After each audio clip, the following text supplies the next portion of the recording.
fautore di questo torneo dei magistrati, definito così, è Abdel, e porta in campo diverse forze dell'ordine come appunto i magistrati, i carabinieri. Dovrebbe esserci anche la Polizia di Stato oggi, credo, se non hanno avuto un contrattempo. Ci sono le vecchie glorie appunto del nostro paese e altri che partecipano a questo torneo che ha questa sensibilità di dare importanza allo sport di squadra, far partecipare i giovani ad una squadra. Questa mattina eravamo in scuola, alla nostra scuola media, con le classi terze, con 2 magistrati, appunto, che hanno avuto incontro con questi ragazzi per spiegare appunto cosa sono le baby gang e il Maranza. Questo era il tema della giornata.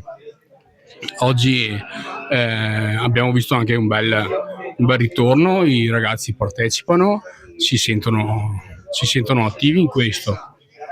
E per noi è importante questo, portare e usare lo sport come, diciamo, come legante, perché far parte di una società, far parte di uno sport è una cosa fondamentale per noi. Togliamo appunto i ragazzi dalla strada, diciamo così. Che dire ancora?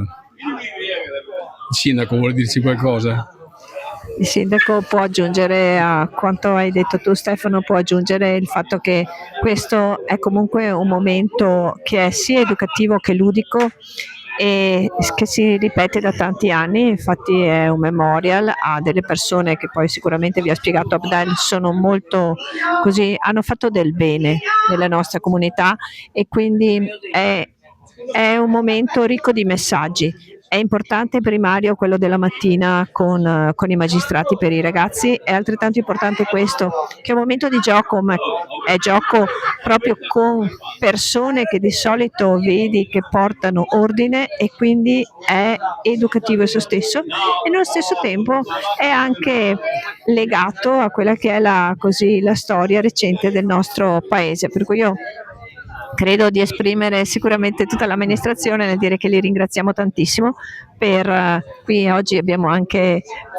felicemente mangiato tutti assieme, è un momento così di ritrovo per i giovani e per la comunità che è importante, quindi ringrazio sicuramente tutta la struttura e l'organizzazione.